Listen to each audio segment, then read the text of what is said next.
Eh bien, tu as vraiment une belle maison, petite sœur. Tu es gâtée par la vie, toi, petite sœur.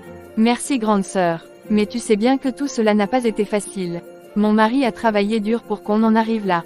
Et puis, on est toujours en train de construire, rien n'est jamais acquis. C'est vrai, mais tout de même regarde-toi. Ton mari médecin, une belle maison, les enfants qui réussissent bien à l'école, vous êtes bénis vraiment. Et toi, comment va ton mari? Toujours à la caserne, je suppose. Oui, toujours à la caserne. Un petit soldat comme lui n'a pas vraiment d'avenir, tu sais. Mais bonne, on se débrouille comme on peut. Les enfants sont là, ça aide à tenir. Ne dis pas ça, ton mari est un homme courageux. Être soldat, c'est honorable, et il fait de son mieux pour sa famille. D'ailleurs, s'il y a quoi que ce soit que je puisse faire pour vous aider, dis-le-moi. C'est gentil de ta part, mais je ne veux pas te déranger avec mes problèmes. Ton mari a déjà beaucoup à faire. Mais non, ce n'est pas un problème. Justement, on parlait récemment de trouver un moyen d'aider quelqu'un dans la famille. Si ton mari veut changer de poste ou trouver un travail plus stable, mon mari pourrait peut-être l'aider. Tu sais qu'il connaît du monde. C'est vrai, tu ferais ça pour nous. Mais, est-ce que ton mari serait d'accord? Je ne veux pas que ça crée des tensions entre vous. Ne t'inquiète pas pour ça. Mon mari est très compréhensif. Il sait combien c'est important pour moi de veiller sur toi et ta famille. Après tout, on est des sœurs, et on doit s'entraider. Tu es tellement gentille. Parfois, je me demande ce que j'ai fait pour mériter une petite sœur comme toi. Mais tu sais, la vie n'est pas toujours facile pour tout le monde. Je sais, grande sœur. Mais ensemble, on peut surmonter les difficultés. Dis-moi ce que je peux faire, et je ferai tout mon possible. Tes enfants, ils sont tellement brillants. Ton fils aîné là, déjà à l'université, n'est-ce pas? Oui, il est brillant, comme son père. Il a de grands rêves, et on fait tout pour les soutenir. Mais tu sais, il reste très humble. C'est ça qui me rend le plus fier. C'est bien, vous avez tout. Une maison, une famille épanouie, un avenir prometteur. Tu as vraiment tout réussi. Et toi aussi, grande sœur, tu réussiras. Ce n'est qu'une question de temps. Et n'oublie pas, je suis là pour toi. C'est dans ces échanges que l'histoire commence à se dessiner. Derrière les sourires et les mots doux, une ombre d'envie commence à naître dans le cœur de la grande sœur, plantant les premières graines de la tragédie à venir. Tu es encore en train de travailler. Ça fait des heures que tu es là. Tu ne veux pas te reposer un peu? Je ne peux pas. Si je veux envoyer ces dossiers à temps, je dois terminer ce soir. La date limite approche, et si je rate cette opportunité, je ne sais pas quand une autre se présentera. Tu te donnes tellement de mal, mais je sais que tout ce travail finira par payer. Regarde tout ce que tu as déjà accompli. Tu es incroyable. Incroyable. Je ne sais pas, parfois, j'ai l'impression de courir après un rêve trop grand pour moi. Les études de médecine, les stages, la pression, et maintenant, postuler pour un poste dans une grande structure. Est-ce que je suis même prêt pour ça? Écoute-moi bien, tu es prêt, plus que prêt. Je t'ai vu travailler jour et nuit, sacrifier tant de choses pour tes études et ta carrière. Tu n'as pas seulement rêvé, tu as agi. Et ça, c'est déjà une victoire. Mais, et si ça ne marche pas? Si mes dossiers sont rejetés? Si on me dit que je ne suis pas assez bon? Je ne pourrais pas supporter l'idée de te décevoir, ou de décevoir les enfants. Tu ne peux pas me décevoir. Jamais, tant que tu continues à essayer, je serai toujours fière de toi. Et les enfants aussi, ils te regardent comme un héros, tu sais, ils voient en toi quelqu'un qui ne renonce jamais, même quand c'est difficile. Un héros? Je ne me sens pas comme un héros quand je passe des nuits blanches à me demander si j'ai fait les bons choix. Eh bien, les héros aussi ont leurs doutes. Mais tu ne dois jamais oublier que tu n'es pas seul. Je suis là, et je crois en toi, même quand tu as du mal à croire en toi-même. Tu sais, je n'aurais jamais pu arriver aussi loin sans toi. C'est toi qui m'as poussé à reprendre mes études quand j'hésitais. C'est toi qui as tenu la maison, pris soin des enfants, et fait en sorte que je puisse me concentrer. Et je continuerai, parce que je sais que tout cela en vaut la peine. Pas seulement pour toi, mais pour nous, pour les enfants, et pour l'avenir que nous construisons ensemble. Tu es vraiment ma force. Chaque fois que je me sens sur le point d'abandonner, tu es là pour me relever. Merci mon amour. Et toi, tu es mon inspiration. Alors, finis ces dossiers, envoie-les, et montre à tout le monde ce dont tu es capable. Tu es destiné à faire de grandes choses, et je serai là pour te soutenir à chaque étape. D'accord, je vais le faire, mais seulement si tu promets de rester là, avec moi, quoi qu'il arrive. Toujours, mais seulement si tu promets de prendre une pause une fois que tout ça sera terminé. Marché conclu. Maintenant laisse-moi terminer ça, pour toi, pour nous. Ce moment d'intimité entre la petite sœur et son mari révèle l'amour, la patience et la détermination qui les unissent. Ce soir-là, les dossiers furent envoyés. Ce fut le début d'un voyage extraordinaire qui allait transformer leur vie à jamais. Tiens, grande sœur, goûte à ce poulet. Je sais que c'est ton plat préféré. Ça fait si longtemps qu'on n'a pas mangé ensemble. Merci, petite sœur. C'est vrai, ça faisait un moment. Avec les enfants, les responsabilités, et tout, ce n'est pas toujours facile de trouver le temps. C'est la vie, n'est-ce pas? Mais ça fait plaisir de vous avoir ici. Les enfants vont bien, j'espère. Oui, oui, ils vont bien. Ils grandissent tellement vite. Mais tu sais comment c'est, avec les moyens limités de mon mari, ce n'est pas toujours évident de leur offrir tout ce dont ils ont besoin. Justement, grande sœur, c'est pour ça que je voulais qu'on parle aujourd'hui. Ton mari est un homme courageux, mais je sais que son poste de soldat ne lui permet pas de réaliser tout ce qu'il voudrait pour vous. J'en ai parlé à mon mari, et nous aimerions vous aider. Non, non, petite sœur, je ne veux pas vous déranger avec nos problèmes. Vous avez déjà assez à faire avec vos propres responsabilités. Grande sœur, ce n'est pas une question de dérangement.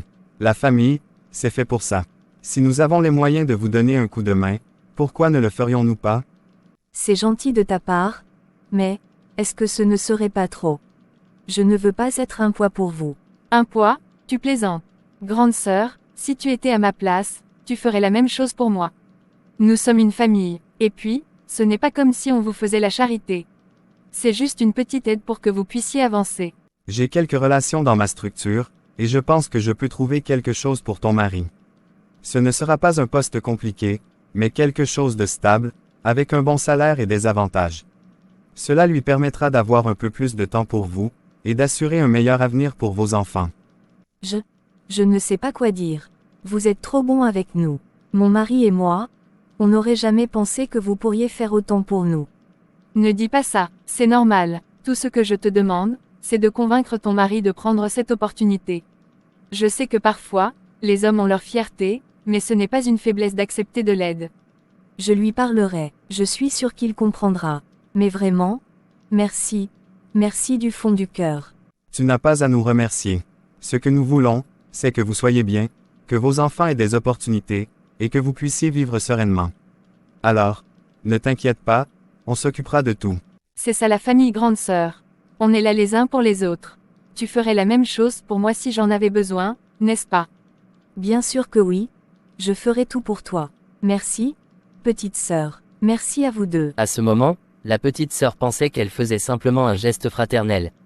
Mais dans le cœur de la grande sœur, un mélange d'émotions contradictoires commençait à se former, de la gratitude, mais aussi une pointe d'envie qu'elle ne comprenait pas encore. Tu ne trouves pas que c'est un peu humiliant que ma petite sœur et son mari doivent nous tirer d'affaire? Humiliant? Comment ça? Ils nous ont tendu la main. Je pensais que tu étais contente de cette opportunité pour nous. Oh, je suis censée être contente. Parce qu'on dépend de ma petite sœur, celle qui a tout dans la vie, celle qui n'a jamais eu à se battre comme nous. Attends, ce n'est pas juste de dire ça. Tu sais bien que ton beau-frère a travaillé dur pour arriver où il est. Rien ne leur a été donné gratuitement. Oui, mais regarde autour de toi. Regarde leur maison, leurs enfants parfaits, leur vie parfaite, et nous. Tu te contentes vraiment de ce qu'on a. Tu crois que je ne vois pas la différence? Mais qu'est-ce que tu veux que je fasse? Abandonner ce nouveau poste qu'il m'a trouvé? Retourner à la caserne et reprendre mon salaire misérable juste pour préserver ta fierté? Ce n'est pas qu'une question de fierté. C'est une question de dignité. Tu ne comprends pas. Tout le monde sait maintenant que c'est grâce à eux qu'on a ce poste. Même nos voisins en parlent. Oh, regarde, le beau-frère du médecin. Il rit de nous. Tu crois vraiment qu'il rit de nous, ou c'est toi qui te fais des idées? Pourquoi te compares-tu sans arrêt à ta sœur? Elle nous aide parce qu'elle tient à toi, parce qu'elle t'aime. Je sais qu'elle m'aime. Mais c'est tellement difficile. Je ne peux pas m'empêcher de penser à tout ce que je n'ai pas. À tout ce que nous n'avons pas. Écoute, je comprends que ce soit dur. Mais cette jalousie que tu ressens, elle va te détruire. Elle va nous détruire. On devrait être reconnaissant pour ce qu'ils ont fait pour nous. Reconnaissant, c'est facile pour toi de dire ça. C'est moi qui vois ma petite sœur vivre la vie que j'ai toujours rêvée. C'est moi qui entends les gens murmurer. Et pendant ce temps, toi, tu t'en fiches tant que tu as un salaire décent. Non, je ne m'en fiche pas. Mais je sais reconnaître quand quelqu'un agit par amour et non par condescendance. Et ta sœur, elle agit par amour. Si tu continues à laisser cette jalousie te consumer, tu perdras tout ce que tu as. Je ne sais pas comment m'en débarrasser. Chaque fois que je les vois, je ressens cette boule dans mon estomac. Je les aime, mais je les envie tellement. Alors dis-toi ceci, la vie de ta sœur n'enlève rien à la tienne. Nous avons nos propres combats, nos propres victoires. Regarde nos enfants. Regarde cette maison. Ce n'est peut-être pas grand-chose pour toi, mais pour eux, c'est tout. Tu as raison. Je ne devrais pas penser comme ça. Mais c'est plus fort que moi. Tu n'as pas besoin d'être parfaite, ni de tout avoir. Tu es déjà une femme incroyable, une mère dévouée. Et moi, je suis fier de toi. Alors arrête de te comparer et profite de ce qu'on a. Je vais essayer. Je vais vraiment essayer. Mais promets-moi une chose. Quoi donc? Ne laisse jamais personne nous rabaisser, même si c'est ma sœur. Je ne veux pas qu'on dépende d'eux pour toujours. C'est une promesse. Ce poste, je vais le mériter chaque jour. Et un jour, on n'aura plus besoin de leur aide. Mais d'ici là, sois patiente. Et arrête de te battre contre des gens qui t'aiment. D'accord? Merci, je t'aime. Je t'aime aussi. Et ensemble, on surmontera tout. Ce soir-là, une fissure subtile s'était ouverte dans leur foyer.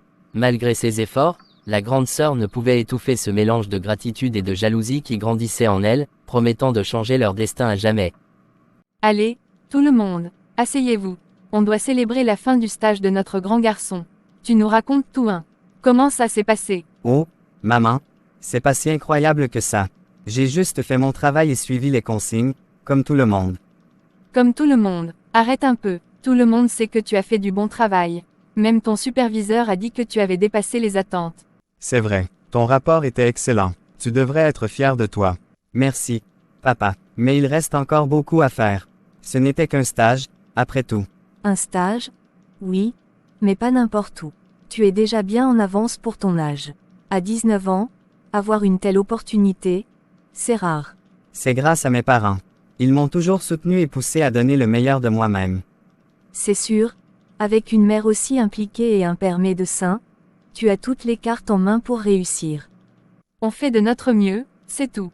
Mais c'est lui qui travaille dur. Il a tellement de discipline. Et maintenant, il parle même de partir en mission bientôt. En mission, déjà, tu n'as même pas fini tes études, si je ne me trompe pas. Oui, tante, mais c'est une mission de 2 semaines, rien de très sérieux. Juste une formation pratique pour compléter ce que j'ai appris. Et ça me permettra d'économiser un peu d'argent. C'est impressionnant. Tu as de grandes ambitions? Dis-moi. Je fais juste de mon mieux. Mais je ne suis qu'au début de mon chemin. Et tu sais ce qu'il m'a promis, grande sœur. Avec son premier vrai salaire, il veut m'envoyer en voyage à Dubaï. Dubaï? Rien que ça. Eh bien, il n'a pas peur de viser haut.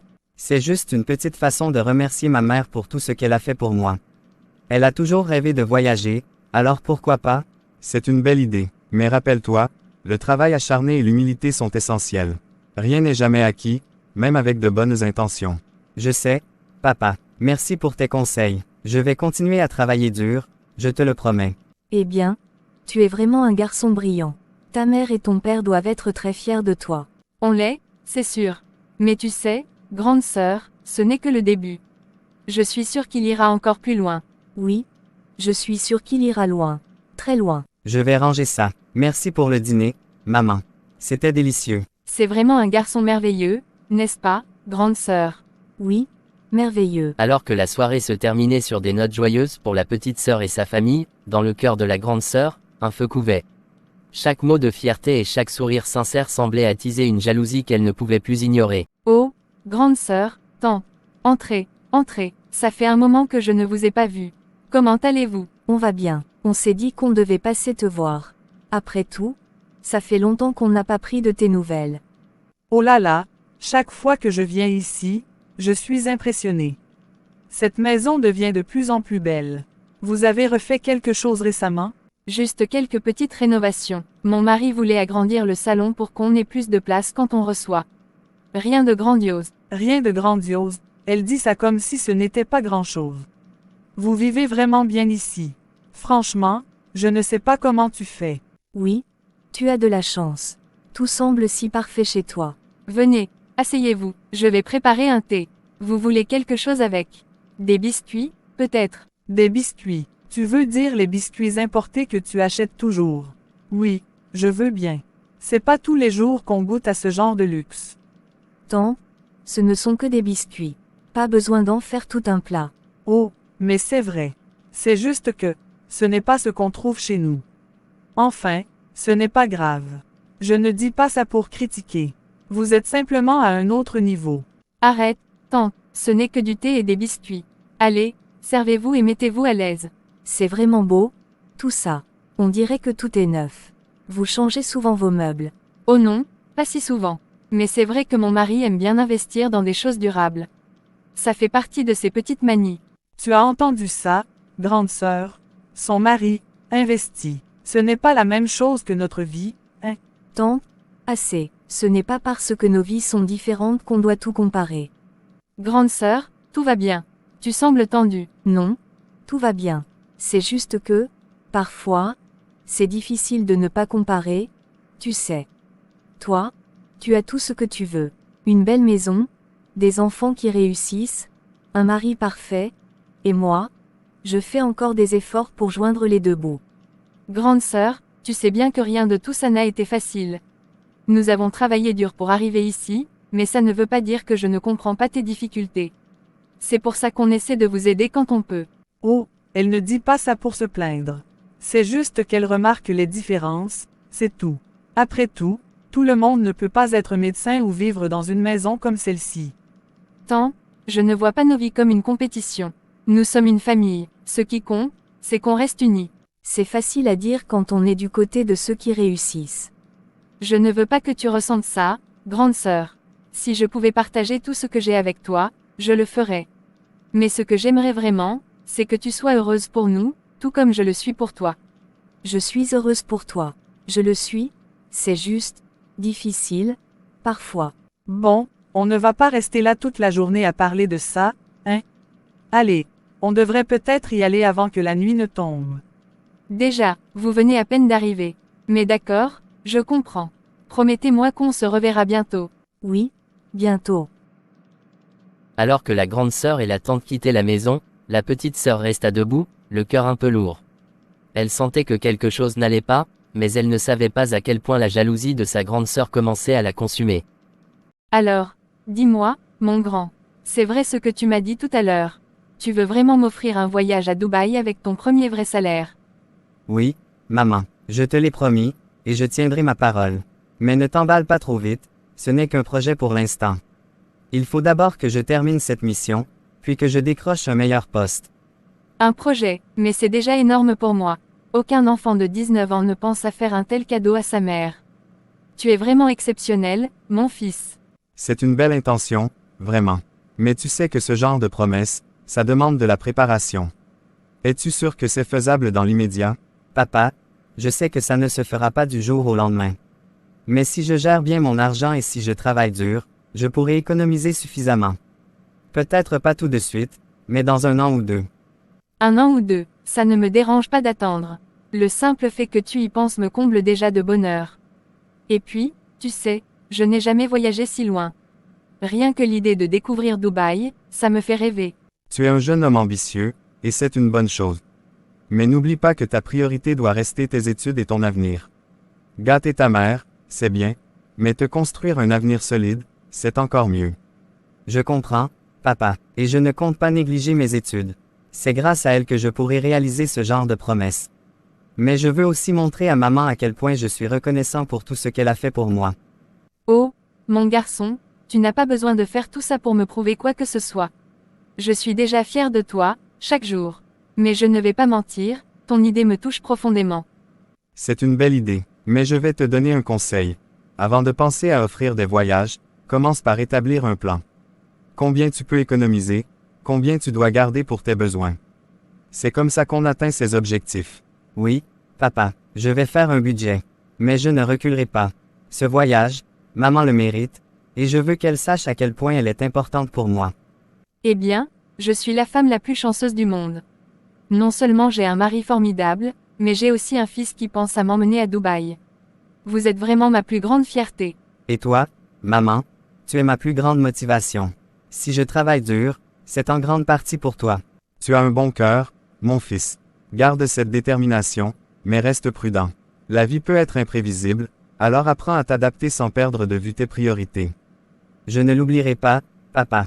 Merci pour tes conseils. Merci, mon garçon. Peu importe quand ou comment ça arrive, sache que je suis déjà comblé rien qu'à l'idée. Tu es mon trésor, et rien ne pourra changer ça. Je t'aime, maman, et je ferai tout pour te rendre heureux. Et moi, j'espère être inclus dans ce voyage à Dubaï. Après tout, j'ai aussi un rôle dans tout ça. Bien sûr, mon chéri. Mais pour l'instant, laisse-moi profiter de cette promesse, rien que pour moi. Cette promesse innocente de la part d'un fils aimant illumina le cœur de la petite sœur. Mais dans l'ombre, cette simple discussion allait nourrir des rancunes et des jalousies, allumant une étincelle qui ne tarderait pas à se transformer en un feu destructeur. Maman, j'ai mal, tellement mal. Mon fils, qu'est-ce qui t'arrive? Où as-tu mal? Dis-moi. Ici, ça brûle. Je n'arrive pas à respirer. Mon Dieu, ça ne va pas du tout. Chérie, viens vite, il se passe quelque chose avec notre fils. Qu'est-ce qu'il a? Respire doucement, fiston. Où ressens-tu la douleur exactement? Là, ça me comprime. Je n'arrive pas à respirer. Ça fait tellement mal, papa. Tu es en sueur, ta température est élevée. La douleur irradie-t-elle vers un autre endroit? Est-ce que tu ressens autre chose? Des nausées? Oui, j'ai envie de vomir, et ma tête tourne. Fais quelque chose, chérie. Ne reste pas là à poser des questions. Il souffre tellement. Il faut l'emmener à l'hôpital tout de suite. Je vais prévenir mes collègues de notre arrivée. Mets-lui une veste, on part immédiatement. Tiens bon, mon garçon, tiens bon. On va te soigner, je te le promets. Maman, je n'en peux plus, ça fait trop mal. Ne dis pas ça, mon fils. On est presque là, garde les yeux ouverts, d'accord. Reste avec moi. Respire lentement, fils. Ne lutte pas contre la douleur, concentre-toi sur ta respiration. On arrive. Tu es médecin, chérie. Tu dois faire quelque chose maintenant. Qu'est-ce que c'est? Dis-moi que ce n'est pas grave. Je ne sais pas encore, mais ça pourrait être une appendicite ou une infection grave. On a besoin de tests pour en être sûr. Je ne peux rien confirmer sans diagnostic. Maman, papa, je vous aime. Non, ne parle pas comme ça. Tu vas t'en sortir, tu m'entends.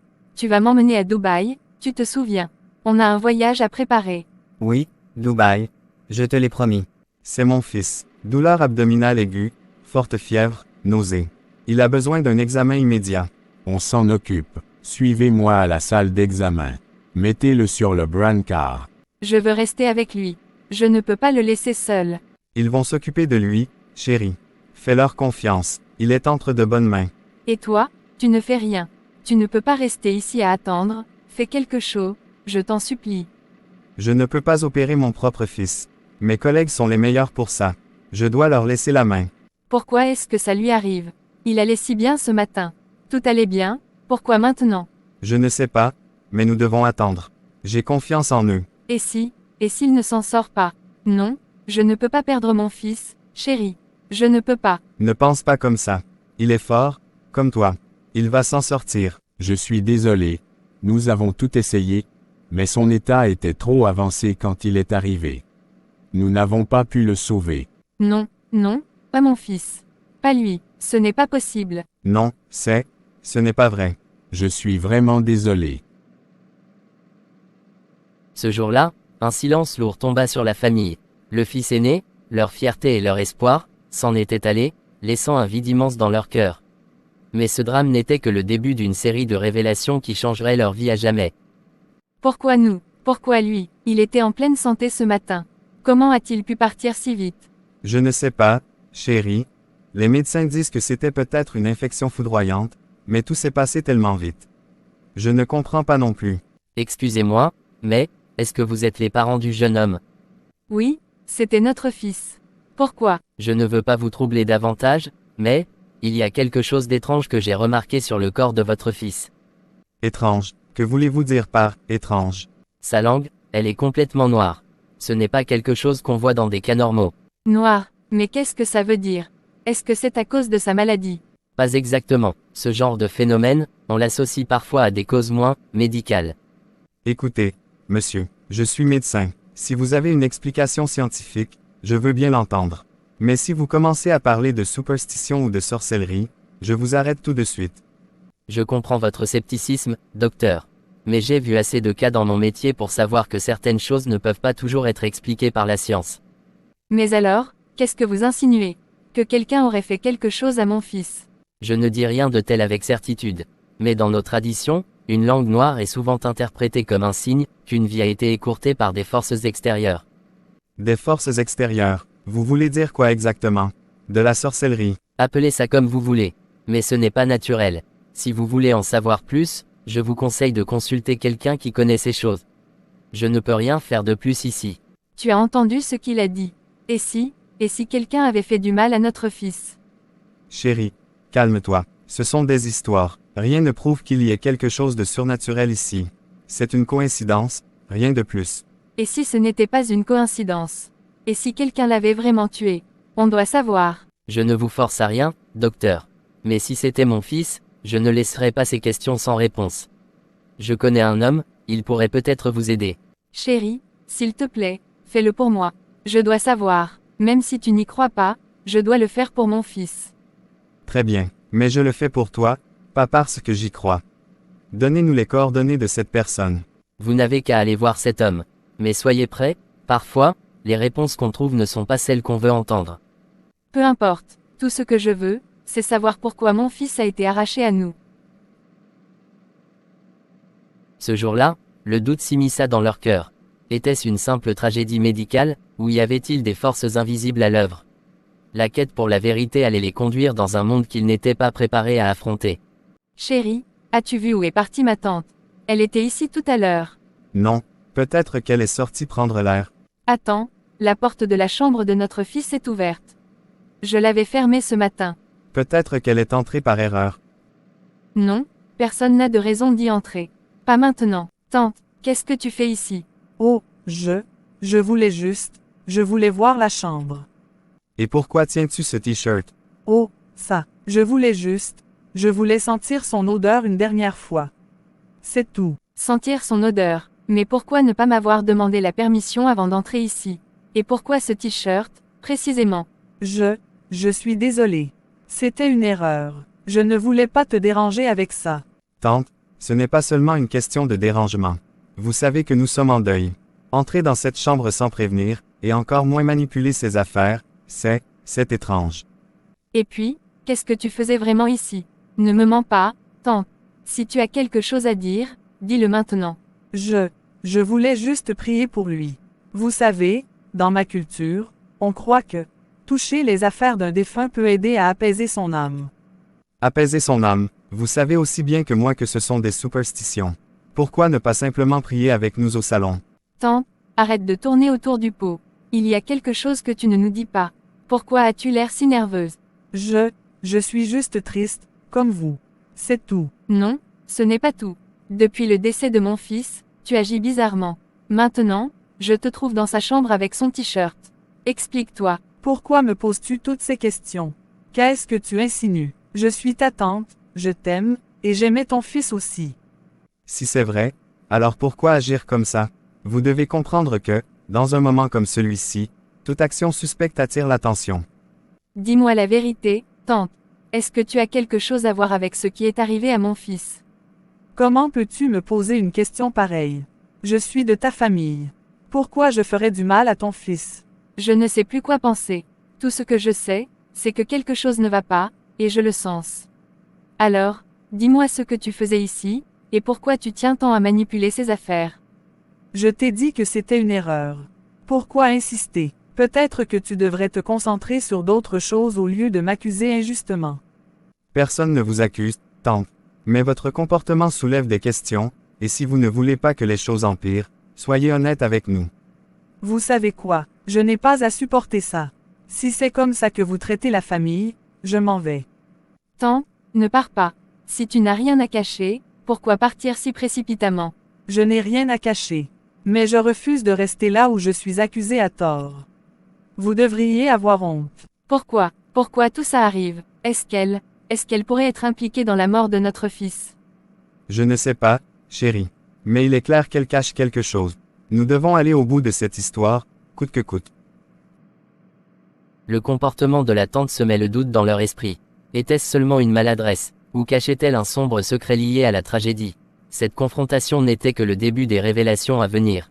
Mes enfants, aujourd'hui, nous disons adieu à cet enfant.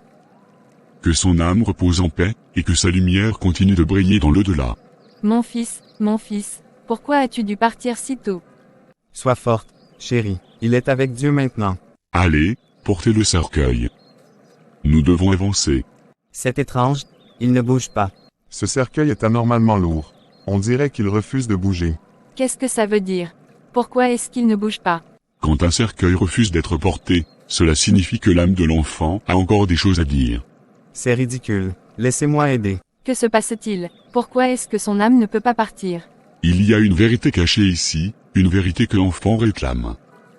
Si quelqu'un dans cette cour est responsable de sa mort, qu'il parle maintenant, ou le cercueil révélera tout. Ce n'est pas possible. C'est juste une coïncidence. Peut-être qu'on devrait simplement attendre un peu. Non, ça suffit. Vous savez quelque chose, n'est-ce pas? Si vous avez fait du mal à mon fils, dites-le maintenant. Je veux des réponses. Si vous savez quoi que ce soit, parlez. L'esprit du garçon réclame justice. Si personne ne parle, le cercueil trouvera lui-même celui qui doit porter le poids de sa mort. Qu'est-ce que c'est? Pourquoi bouge-t-il? Il cherche la vérité. Laissez-le montrer ce qu'il doit révéler. Le cercueil avance lentement, s'arrêtant devant la grande sœur. Il se penche légèrement vers elle, comme un doigt accusateur. Toi, non, ce n'est pas possible. Non, ce n'est pas vrai. Ce rituel est absurde. Ce cercueil ne peut pas me désigner. Je n'ai rien fait. L'esprit de l'enfant ne ment pas. Parle maintenant, avant que ce poids ne devienne insupportable pour toi. Peut-être qu'il faut dire la vérité. Non, je n'ai rien fait. Je n'ai jamais voulu. Tu n'as jamais voulu quoi, grande sœur? Dis-le, qu'as-tu fait à mon fils? Je ne voulais pas qu'il meure. Je voulais juste qu'il n'ait pas tout si facilement. Qu'est-ce que tu as fait? Je suis allé voir un marabout.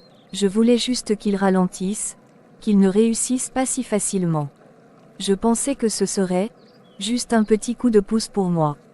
Mais il a dit que pour cela, je devais prendre un de ses vêtements. Non, comment as-tu pu? C'était ton propre neveu. Les esprits ne pardonnent pas ces actes, grande sœur. Tu as joué avec des forces que tu ne pouvais pas contrôler. Je l'ai accompagné. Mais je ne savais pas que ça irait si loin. Je ne te pardonnerai jamais. Tu as détruit ma famille, tout ça par jalousie. Que la justice te rattrape, grande sœur.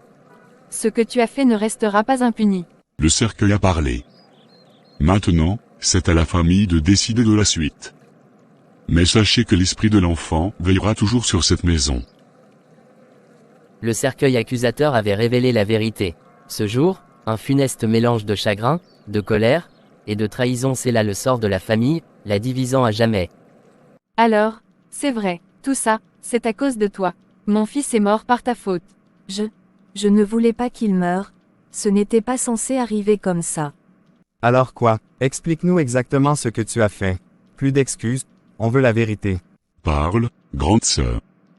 L'esprit du garçon a déjà révélé une partie de la vérité. C'est ton moment pour dire tout, ou porter ce fardeau pour toujours. D'accord. D'accord. Je vais tout dire. Tout a commencé il y a quelques mois. Je voyais ta vie, petite sœur.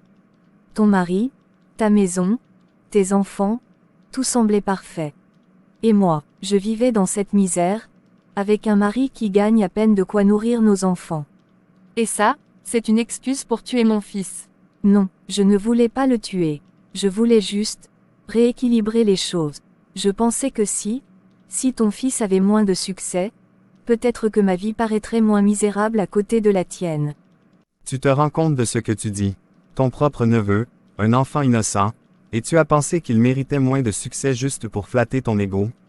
Je sais que c'était mal. Mais à ce moment-là, je n'y pensais pas comme ça. Continue. Qu'as-tu fait ensuite? J'ai J'ai parlé avec la tante. On a décidé d'aller voir un marabout. Il nous a dit qu'il pouvait ralentir l'ascension de ton fils. Juste ça. Toi aussi, tu étais complice de ça. Je ne savais pas qu'il allait mourir. Je pensais que c'était juste un rituel pour équilibrer les choses. Équilibrer les choses, vous avez joué avec la vie de mon fils. Et maintenant, vous vous cachez derrière votre ignorance. Continuez, grande sœur Paulette. Dites tout ce qui s'est passé chez ce marabout. Il nous a dit de prendre un objet appartenant à ton fils. Quelque chose qu'il utilisait souvent. J'ai volé un de ses t-shirts lors de ma dernière visite chez toi. Tu es entré dans sa chambre, tu as pris quelque chose de lui pour ça. Je ne pensais pas que ça allait lui faire du mal.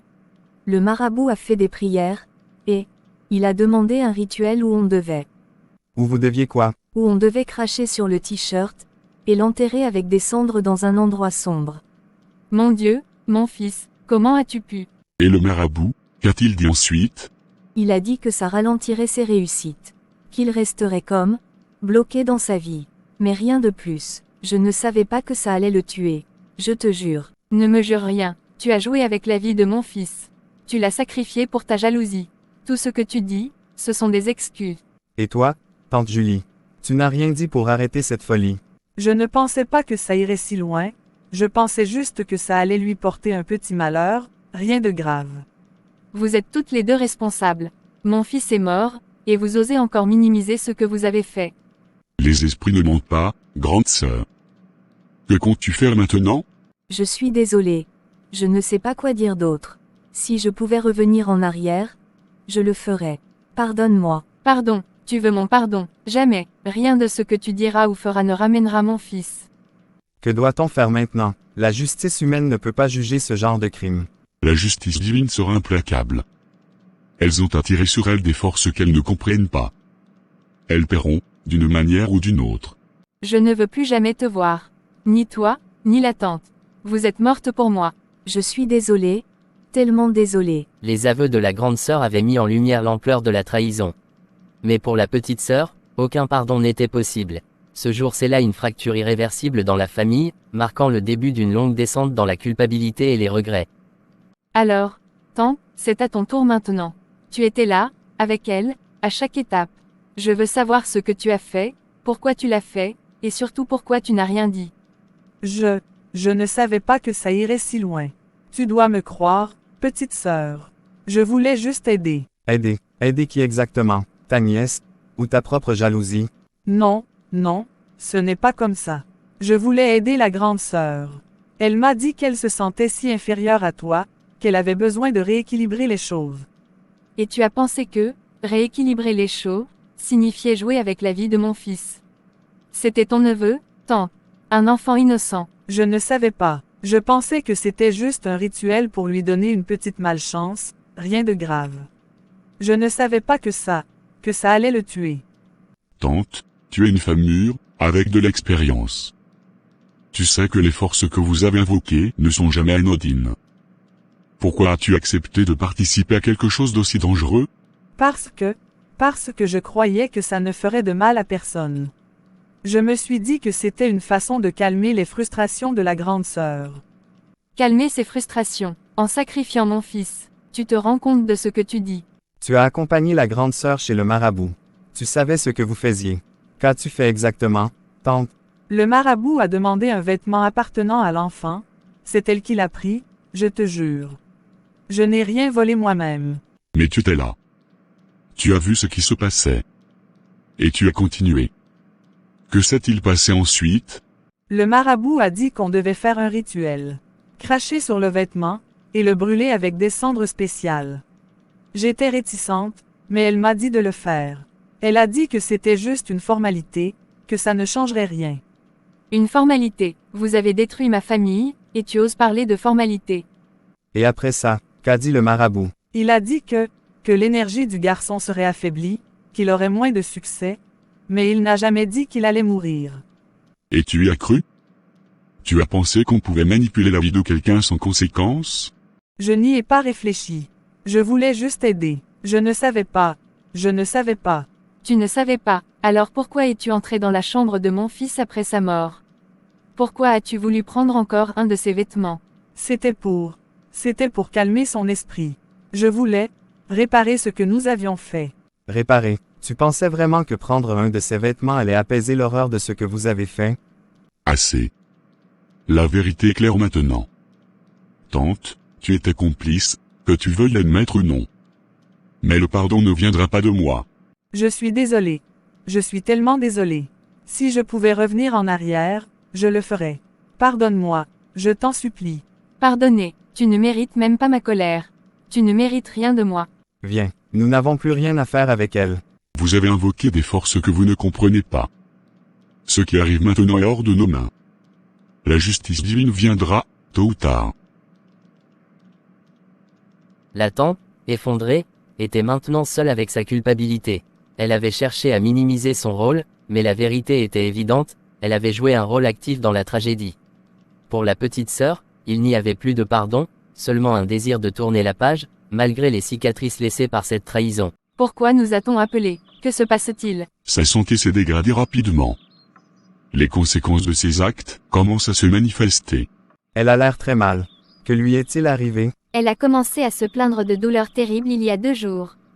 Elle ne dort plus, ne mange plus. Et cette nuit, elle n'a cessé de crier des choses étranges. Des choses étranges. Quelles choses? Elle disait qu'elle voyait des ombres, des mains qui l'attrapaient. Elle parlait aussi de votre fils. Mon fils. Que disait-elle sur lui? Qu'il venait la chercher, qu'il voulait qu'elle paye pour ce qu'elle avait fait. Vous êtes venu. Oui, nous sommes là. Pourquoi nous avoir appelés? Je voulais vous parler. Avant que. Parle alors, dis ce que tu as à dire. Je suis désolé. Tellement désolé. Je savais que ce que nous faisions était mal. Mais je n'ai pas eu le courage de m'arrêter. Le pardon ne viendra que si tu dis toute la vérité. Ce n'est pas seulement la mort de l'enfant que tu as provoqué, mais aussi ton propre sort. Je vois son visage, chaque nuit, il me regarde, il ne dit rien, mais je sais qu'il m'en veut. Il est là, dans cette pièce. Mon fils ne mérite pas d'être mêlé à tes cauchemars. Pourquoi nous as-tu appelés? Pour qu'on te pardonne. Pas pour ça, je sais que je ne mérite pas votre pardon. Mais, il y a autre chose. Quoi d'autre? Le marabout, il a dit que l'esprit de l'enfant reviendrait, que si quelque chose allait mal, il réclamerait justice. Je crois qu'il est là pour moi maintenant. Tu récoltes ce que tu as semé. Mais si tu veux soulager ton âme, parle. Y a-t-il encore quelque chose que nous devrions savoir? Oui, ta grande sœur, elle voulait que toi, petite sœur, tu perdes tout. Ce n'était pas seulement ton fils, c'était tout ce que tu avais. Alors, c'était ça, ce n'était pas seulement de la jalousie, c'était de la haine. Je ne le voyais pas comme ça, mais oui, c'était de la haine. Tu as détruit ta propre famille, et maintenant tu veux mourir avec une conscience apaisée? Non, il est là, il me regarde, je suis désolé. Qu'est-ce qu'il se passe? L'esprit de ton fils est ici. Il réclame la justice divine. Non, je ne veux pas partir, pas maintenant, pas comme ça. C'est trop tard pour regretter. Soudainement, son corps s'affaisse, elle expire une dernière fois. Je suis désolé. Elle meurt, sa main tombant lourdement. Le silence remplit la pièce. C'est fini, est-ce que tout ça est enfin terminé? Pour elle, oui. Mais pour vous, les cicatrices de cette trahison resteront longtemps. On doit avancer, c'est tout ce qu'on peut faire maintenant. Elle a détruit ma vie, et maintenant, elle n'est plus là pour en payer le prix. Elle paiera, mais dans un autre monde. Le décès de la tante marqua la fin d'un chapitre sombre, mais la douleur de la petite sœur et de son mari persistait. Les forces surnaturelles avaient joué leur rôle, mais les blessures laissées par cette tragédie mettraient du temps à guérir. Qu'est-ce que tu veux de moi, grande sœur? Pourquoi m'avoir appelé ici après tout ce que tu as fait? Je ne sais pas quoi faire. Tout s'effondre. J'entends des voix. Je vois des choses. Il est là. Il est toujours là. Qu'est-ce que tu veux dire par « il est là » ? Ton fils. Il est partout. Je le vois dans mes rêves, dans les reflets des miroirs. Il me fixe. Il ne dit rien. Mais je sais qu'il m'en veut. Et tu t'attendais à quoi? Tu as détruit sa vie, tu as détruit ma vie. Maintenant, tu récoltes ce que tu as semé. Je suis désolée. Je sais que ce que j'ai fait est impardonnable, mais je ne peux plus vivre comme ça. Ces ombres, cette présence, elles me consument. C'est la justice divine. Les esprits ne tolèrent pas la trahison, surtout lorsqu'elle touche à l'innocence. Je ne voulais pas qu'il meure. Ce n'était pas censé arriver. Arrête de dire ça. Arrête de prétendre que tu es une victime. Tout ce que tu vis maintenant, tu l'as mérité. Et si tu penses que nous allons t'aider, tu te trompes. Soudain, un bruit sourd se fait entendre. Une chaise tombe brusquement au sol. Une ombre passe rapidement dans la pièce, glaçant tout le monde. Il est là. Vous l'avez vu? N'est-ce pas? Vous l'avez vu? Oui, je l'ai vu. Et je ne suis pas surprise. Il est ici parce que tu l'as appelé avec ta haine et ta jalousie. Les forces que tu as invoquées sont maintenant hors de ton contrôle. Tu dois les affronter et accepter ta punition. Que dois-je faire? Dites-moi quoi faire pour que ça s'arrête. Il n'y a qu'une seule façon d'apaiser l'esprit de cet enfant, confesser tout, accepter la vérité, et vivre avec les conséquences. Mais sache que le pardon divin n'est pas instantané. Et ne t'attends pas à mon pardon. Je ne peux pas, je ne veux pas. Je t'en supplie. Petite sœur, aide-moi. Tu es la seule qui puisse faire quelque chose. Aider, pourquoi, quand tu détruisais ma vie, tu n'as jamais pensé à moi? Pourquoi devrais-je penser à toi maintenant? Calme-toi, chérie, ce n'est pas à nous de jouer les juges. Soudain, un bruit retentit dans la pièce. Un miroir se brise, et un vent glacé traverse la maison. La grande sœur s'effondre au sol, criant. Il ne me laissera pas tranquille. Je suis désolée. Je suis désolée. C'est ton fardeau à porter. La seule chose que tu peux faire maintenant est de prier pour que ton âme trouve un jour la paix. Petite sœur, même si tu ne peux pas me pardonner, je te demande pardon. Pour tout ce que je t'ai fait. Tu peux demander pardon autant de fois que tu veux. Mais ce pardon ne viendra pas de moi. Qu'allons-nous faire maintenant? Nous ne faisons rien. La punition de la grande sœur Paulette a commencé, et elle est entre les mains de force, que nous ne pouvons ni comprendre ni arrêter. Je suis désolée. Je suis désolée. C'est fini pour nous. Partons. Oui, partons. La grande sœur, consumée par sa culpabilité et les forces surnaturelles qu'elle avait appelées, restait seule face à son destin. Pour la petite sœur, c'était la fin d'un chapitre douloureux, mais les cicatrices de cette trahison resteraient à jamais gravées dans son cœur. Pourquoi tout ça est arrivé? Mon fils, mon petit garçon. Chérie, tu es encore éveillée? Il est tard. Tu devrais essayer de dormir. Comment pourrais-je dormir? Chaque fois que je ferme les yeux, je le vois. Je l'entends. C'est normal de ressentir ça. Ce n'est pas facile de perdre quelqu'un qu'on aime, encore moins de cette manière. Pas facile, c'est bien plus que ça. C'est insupportable, je ne sais même plus comment continuer. Je sais que c'est difficile. Mais tu n'es pas seul. Je suis là, et on traversera ça ensemble. Comment peut-on traverser ça? Ils m'ont pris mon fils. Par jalousie, par haine. Ils ont détruit tout ce que nous avions. Je ne dis pas que ce sera facile. Mais il faut qu'on trouve un moyen de continuer, pour nous, pour honorer sa mémoire. Honorer sa mémoire, c'est tout ce qu'il reste. Une mémoire. Je voulais le voir grandir. Je voulais qu'il vive, qu'il réalise ses rêves. Moi aussi. Mais nous ne pouvons pas changer ce qui s'est passé. Ce que nous pouvons faire, c'est décider comment avancer. Mais comment avancer? Comment pardonner? Comment oublier? Personne ne te demande d'oublier. Et pour le pardon, c'est quelque chose que tu dois trouver en toi, à ton rythme. Je ne veux pas pardonner. Pas après ce qu'ils ont fait. Elles savaient ce qu'elles faisaient, et elles l'ont fait quand même. Je comprends. Tu as le droit d'être en colère. Tu as le droit de ne pas pardonner. Mais ne laisse pas cette colère te détruire. C'est facile pour toi de dire ça. Ce n'était pas ton ventre qui l'a porté. Ce n'était pas ton cœur qui battait pour lui chaque jour. Non, ce n'était pas mon ventre. Mais c'était mon fils aussi. Et chaque jour, je ressens la même douleur que toi. Je suis désolée. Je ne voulais pas dire ça. Je sais, la douleur parle pour toi. Mais souviens-toi, on est ensemble dans ça. Il était si brillant, si prometteur. Il voulait m'emmener à Dubaï, tu te souviens? Oui, je m'en souviens. Il était tellement fier de pouvoir te faire cette promesse. Il disait toujours, maman, prépare-toi. On ira voir le désert et les tours. Et toi, tu répondais, je veux juste te voir heureux. Et maintenant, il n'est plus là. Non, il n'est plus là. Mais il reste dans nos cœurs. Chaque fois que tu penseras à lui, chaque fois que tu parleras de lui, il vivra à travers toi. Comment fais-tu pour être si fort? Je ne suis pas fort. Je suis brisé, tout comme toi. Mais je sais que si je m'effondre, on ne pourra pas continuer. Alors, je tiens bon pour nous deux. Je ne sais pas si je peux faire ça. Tu peux, pas tout de suite, et ce n'est pas grave. Mais un jour, tu trouveras la force. Et je serai là pour t'aider, chaque étape du chemin. Promets-moi que tu ne me laisseras jamais seule dans ça.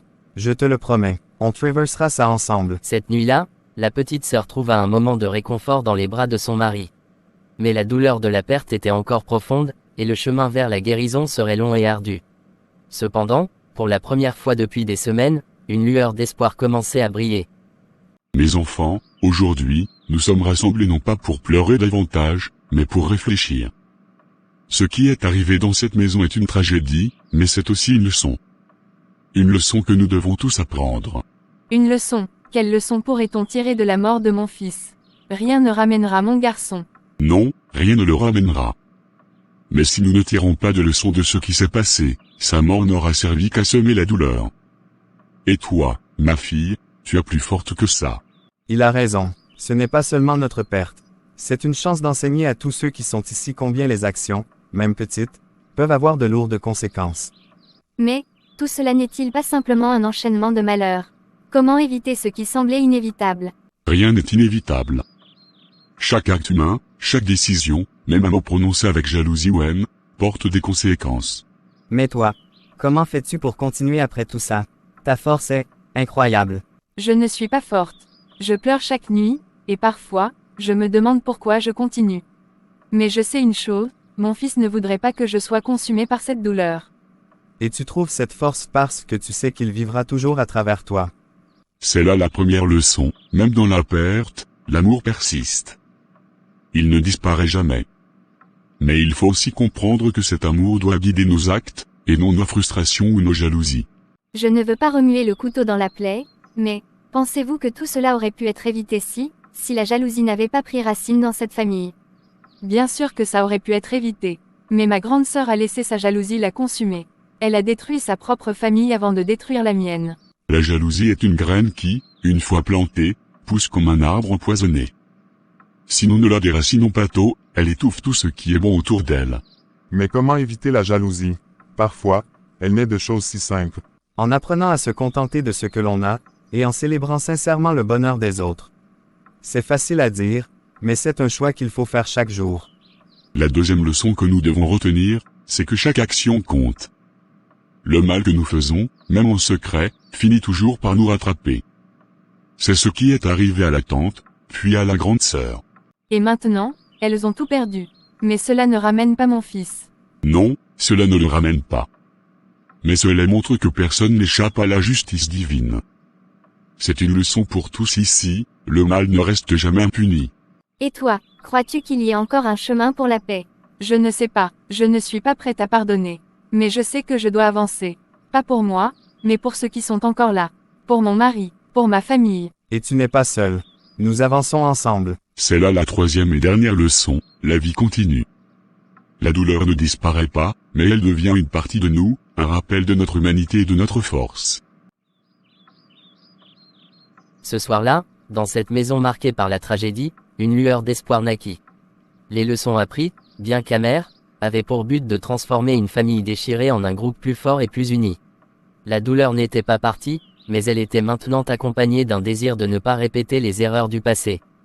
Alors, mes enfants, dites-moi, comment vous sentez-vous après tout ce que vous avez traversé? Je me sens vide, mais prête à avancer. Je veux reconstruire, mais je ne sais pas par où commencer. Nous avons beaucoup réfléchi. Après tout ce qui s'est passé, on se demande s'il ne serait pas mieux de prendre nos distances, de vivre autrement. Et qu'entendez-vous par vivre autrement? Vivre caché, ne plus exposer notre bonheur, ne plus parler de nos projets à qui que ce soit. Nous avons appris, de la manière la plus dure, que tout le monde n'est pas heureux pour nous. Parfois, même les proches peuvent être des ennemis silencieux. C'est une sage essentielle que beaucoup oublient, pour vivre heureux, vivons cachés. Mais rappelez-vous que cela ne signifie pas vivre dans la peur, mais plutôt avec prudence. Comment faire la différence? Je ne veux pas que la peur guide ma vie, mais je ne peux plus faire confiance à personne. Ce n'est pas une question de peur, ma fille. C'est une question de limite. Partagez vos joies avec ceux qui ont prouvé leur loyauté, mais gardez vos projets et ambitions pour vous. Cela semble logique, mais comment être sûr que nous ne ferons pas les mêmes erreurs? Il n'y a jamais de certitude. Mais écoutez toujours votre intuition. Si quelque chose semble étrange ou si une personne montre des signes de jalousie ou de mécontentement face à votre bonheur, prenez vos distances. C'est si triste de penser qu'on doit se méfier de sa propre famille. Je pensais que la famille était un refuge, un endroit où l'on pouvait être soi-même sans crainte. C'est ce que la famille devrait être. Mais parfois, les cœurs se remplissent d'ombres, et ces ombres naissent de la jalousie, de l'orgueil ou des comparaisons inutiles. C'est ce qui s'est passé avec ta grande sœur et ta tante. Elles ont comparé leur vie à la tienne, et au lieu de se réjouir pour toi, elles ont laissé leur jalousie les dévorer. Et cette jalousie a pris mon fils. Oui, elle a pris ton fils. Mais ne laisse pas cette même jalousie te voler ta capacité à reconstruire. Tu as encore une vie à vivre, et elle peut être belle si tu fais attention. Alors, vous pensez qu'on devrait s'éloigner, ne plus trop parler de nos projets, de nos réussites. Je pense que vivre discrètement est une forme de sagesse. Cela ne veut pas dire que vous devez tout cacher, mais il y a des choses qui doivent rester entre vous. Votre bonheur est précieux, ne le donnez pas en pâture à ceux qui ne sauront pas l'apprécier. C'est une grande décision. Cela veut dire qu'on doit réduire nos contacts, être plus sélectif. Oui. Mais ce n'est pas un sacrifice, c'est un choix. Un choix pour protéger votre père et celle de vos futurs enfants. Futurs enfants, j'espère qu'ils viendront un jour. Ils viendront, chérie, et cette fois, nous veillerons à ce qu'ils grandissent loin de tout cela. Mes enfants, la sagesse est un choix, tout comme le bonheur. Si vous choisissez la prudence et la discrétion, vous protégerez ceux qui comptent vraiment. Et souvenez-vous, la paix intérieure est plus importante que l'approbation extérieure. Merci, ancien, je pense que nous savons quoi faire maintenant. Merci pour vos conseils. Vous avez été une lumière dans notre obscurité. C'est à cela que sert la sagesse des anciens. Que Dieu vous guide dans ce nouveau chemin. Avec ces derniers conseils, la petite sœur et son mari décidèrent de reconstruire leur vie loin des regards indiscrets, en choisissant la prudence et la discrétion. Ils avaient appris que le bonheur est un trésor qui doit être protégé, et qu'il est parfois plus sûr de vivre caché pour mieux vivre.